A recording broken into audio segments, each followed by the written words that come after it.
Bonjour, Dzień dobry, jambo mbote na bino. Mon nom est Dr Harmonie Mangbel Mikorska Marshall, motivatrice de génération. Aujourd'hui, nous parlerons de l'AVC, qui est littéralement un accident vasculaire cérébral. L'AVC survient brutalement de façon inattendue et entraîne des lésions au niveau du cerveau, pouvant survenir de deux manières. Et ce mode est à l'origine des deux formes de la maladie. Il existe une interruption de la circulation des sang dans les cerveaux ou vers les cerveaux. Il n'y aura plus d'apport du sang oxygéné, plus de perfusion parce qu'un vaisseau est lésé. L'AVC, c'est une urgence médicale. Ça nécessite des bilans paracliniques pour un traitement approprié, étant donné que la prise en charge est différente, selon qu'il va s'agir d'un AVC ischémique ou hémorragique. Plus on traite vite, plus vite la zone endommagée va récupérer. Au fur et à mesure, on va traîner pour administrer un traitement. La personne va continuer à perdre des cellules nerveuses qui, naturellement, mes chéris, ça ne se renouvelle pas. Actuellement, d'ailleurs, la médecine n'a pas encore trouvé les techniques ou les éventuelles possibilités de remplacer les cellules nerveuses endommagées. Dans les cas où on ne va pas vite traiter, les malades vont développer des séquelles et il y aura des signes qui vont apparaître en fonction de la zone qui est attaquée. Et on va voir une personne qui a des troubles divers. Il y a les troubles de mouvement, de la sensibilité et les troubles de l'équilibre.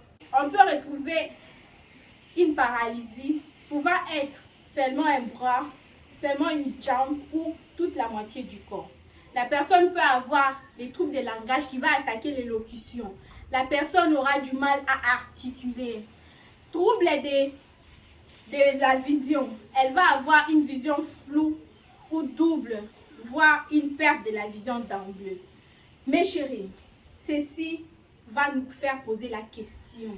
Qu'allons-nous faire lorsqu'on a un proche qui va développer les signes de l'AVC précédemment cités? On dit que si on voit des signes comme ça, vite on doit appeler dans un centre de santé. Si on a un médecin de famille, on va l'appeler. Ce médecin va nous orienter dans un centre pour une prise en charge appropriée. Notons que la prise en charge des AVC ne se traite pas de la même manière. C'est ce qui va nous amener de se poser la question de savoir qui peut faire un AVC. On va dire que les personnes qui sont plus exposées, ce sont celles qui sont plus âgées, au-delà de 50 ans, 60 ans, au-delà. Mais ça peut survenir chez une personne plus jeune. Cela dépend des facteurs auxquels la personne est exposée. Les stress, en général, les stress de la vie, c'est des facteurs qui exposent vraiment. Il y a les hypertendus, mes chéris. Rappelez-vous, on avait dit que l'hypertension artérielle exposée et ça s'est compliqué des AVC. Il y a les personnes obèses, les personnes qui ne font pas les sports, les personnes ayant un surpoids, les personnes qui fument. Mes chéris, j'avais dit les tabacs. Ça vous donne peut-être une sensation de joie, de bien-être, mais ça nous expose. Ainsi, on se pose la question, quoi faire pour éviter un AVC? Et si on a déjà été victime d'un accident vasculaire, que faire pour éviter la récidive? Ayez s'il vous plaît de façon régulière une organisation de votre suivi médical.